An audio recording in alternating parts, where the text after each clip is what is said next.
Hello students, I am Ajay sir from Horizon Care Institute, Physics faculty, and this is your lecture number 4 from the chapter Human Eye and Colorful World. Okay, तो बच्चे आज हम बात करते हैं defect of vision and their correction. Okay, this is very important topic और हर साल इसमें से क्वेश्चन पूछे जाते हैं पेपर्स में. ठीक है बच्चे, अभी तक हमने आइज़ के डिफरेंट पार्ट्स के बारे में पढ़ा. हमने सिलरी मसल्स के फंक्शन को समझा, प्यूपिल के फंक्शन को समझा, रेटिना के फंक्शन को समझा. रेटिना में दो टाइप के जो सेल्स प्रेजेंट होते हैं, कॉन एंड रॉड सेल्स, उनके बारे में हमने डिस्कस किया. आज हम बात करेंगे कि डिफेक्ट्स ऑफ विज़न. डिफेक्ट का मतलब क्या है बच्चे, कि जब हमारी आइज़ पर, हमारी जो आई में रेटिना है उस पर इमेज फॉर्मेट नहीं होती तो हमें वो ऑब्जेक्ट नहीं दिख पाता.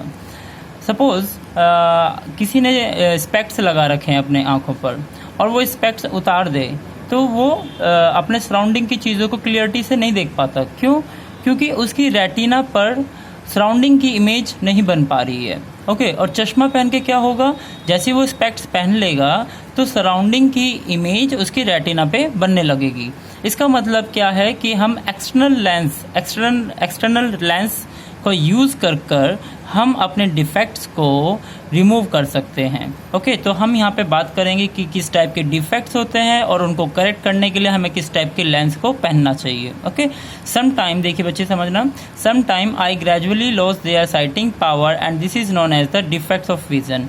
आपने देखा होगा अधिकतर ओल्ड एज के जो पर्सन्स होते हैं उनके आँखों में चश्मा लग जाता है. क्यों? क्योंकि जैसे जैसे एज बढ़ती रहती है हमारी जो आइज़ की मसल्स होती हैं वो भी थोड़ी लूज़ होने लगती हैं और उसके वजह से उनकी जो साइटिंग पावर है, देखने की क्षमता जो है वो धीरे धीरे कम होने लगती है, जिसके वजह से उनकी आंखों में डिफेक्ट्स आने लग जाता है. ओके, और किसी किसी के बाय बर्थ भी होता है. तो चलिए यहाँ पे बात करते हैं कि डिफेक्ट कितने टाइप के हैं. बेसिकली डिफेक्ट्स आपके 3 टाइप के हैं. नंबर 1 हम यहाँ पे आज डिस्कस करेंगे मायोपिया के बारे में, और फिर दूसरा जो होगा वो होगा हाइपरमेट्रोपिया, और तीसरा जो डिफेक्ट है उसको हम बोलते हैं प्रेस बायोपिया. ओके, बाकी 2 डिफेक्ट्स कौन से हैं, एक है हाइपरमेट्रोपिया,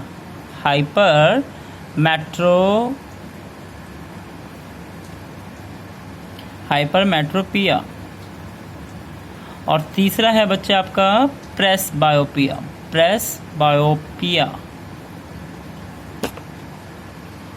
ओके, बेसिकली आपके 3 डिफेक्ट हैं.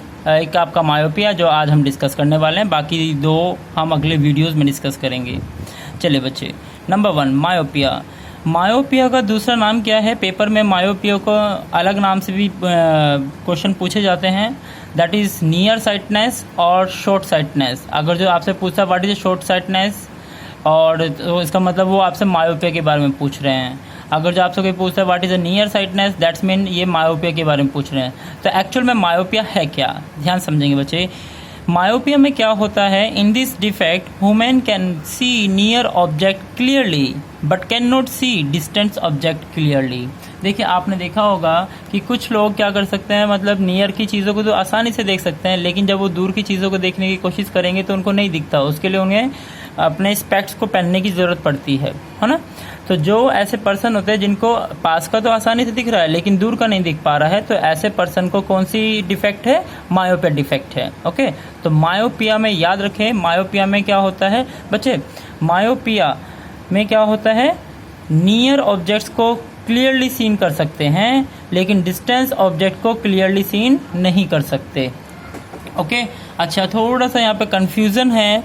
अगर जो यहाँ पे देखिए, यहाँ पे एक वर्ड देखना, यहाँ पे नियर साइटनेस, शॉर्ट साइटनेस, इसका मतलब वो है नियर का देख सकते हैं, दूर, और शॉर्ट का देख सकते हैं, मतलब नज़दीक का हम देख सकते हैं लेकिन दूर का नहीं देख सकते. मायोपिया मतलब नज़दीक का देखना, दूर का नहीं देख पाना.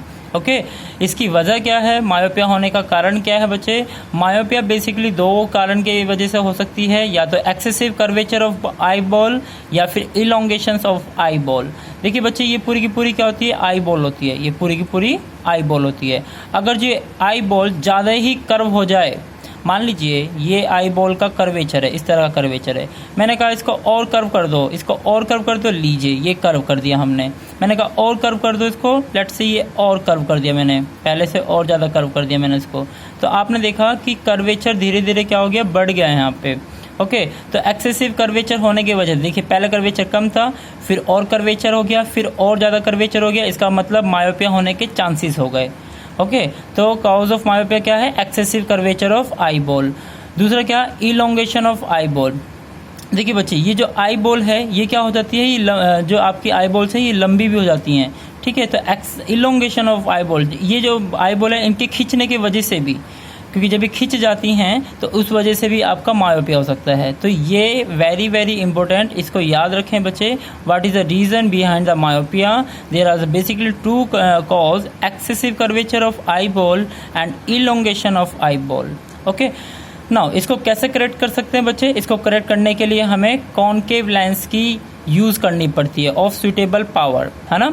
हम यहाँ पे कॉनकेव लेंस यूज़ करेंगे, लेकिन उसका सुटेबल पावर होना चाहिए, क्योंकि हर आइज़ के लिए अलग अलग पावर के लेंस लगते हैं।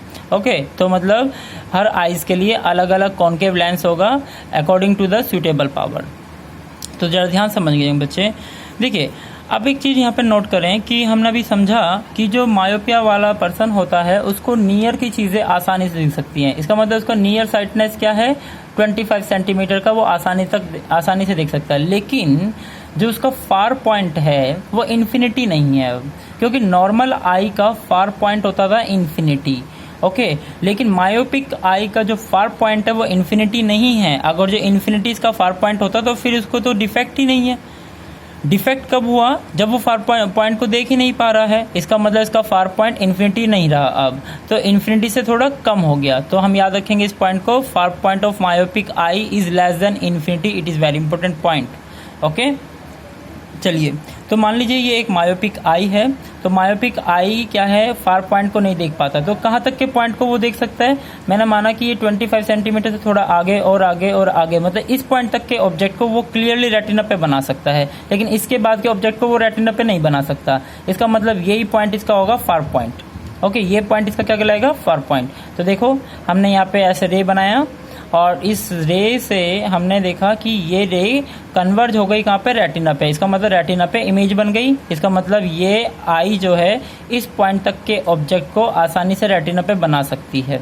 ओके, लेकिन अगर जो इसी आई के सामने अगर जो हम इन्फिनिटी वाले ऑब्जेक्ट को लेकर आ जाए, मतलब लाइट इन्फिनिटी से आ रही होगी, तो वो रेटिना पे नहीं बना पाएगा और बल्कि रेटिना से पहले बना देगा, इमेज। तो यहाँ पे कहीं इमेज बनेगी, तो ये इमेज कहाँ बनी? रेटिना से पहले बनी है। इसका मतलब रेटिना पे तो बन नहीं पा रही है, तो इसका मतलब इसको ये इमेज नहीं दिखेगी। ओके, क्योंकि इमेज तभी दिखती है जब आईज की रेटिना पे इमेज बने। ओके, तो ये इमेज रेटिना से पहले बनी है। इसका मतलब मायोपिक आई जो है इन्फिनिटी से आए हुए ऑब्जेक्ट को रेटिना से पहले ही मीट करा देता है। ओके, तो अब इसको करेक्ट करेंगे। अब इसको करेक्ट करने के लिए हम क्या करते हैं? यहाँ पे एक कॉनकेव लेंस यूज़ कर लेंगे। आप यहाँ पे देख पा रहे होंगे कि हमने यहाँ पे एक कॉनकेव लेंस यूज़ किया। तो कॉनकेव लेंस क्या करेगा कि जो लाइट इन्फिनिटी से आ रही थी उसको वो क्या करेगा? डाइवर्ज कर देगा। ऐसे ये लाइट आ रही थी, उसको डाइवर्ज करा दिया, फैला दिया उसने। देखो, ऐसे पैरेलल जा रही थी, पहले लाइट पैरेलल आ रही थी, अब उसने इसको डाइवर्ज कर दिया जैसे कॉनकेव लेंस से पास हुआ, और वो पैरेलल जो लाइट थी वो डाइवर्ज होने के बाद आई लेंस से पास हुई और फिर जाके ये क्या कर गई? रेटिना पे मीट कर गई। ओके, तो ये डाइवर्ज हुई। अगर जो इसको पीछे की ओर मैं प्रोड्यूस करूँ, इन डाइवर्ज लाइट को मैं पीछे की ओर प्रोड्यूस करूं, तो हमें यहाँ पे मीट करता हुआ दिखाई देगा। मतलब जस्ट ऐसे लगेगा जैसे कि ऑब्जेक्ट कहाँ रखा है?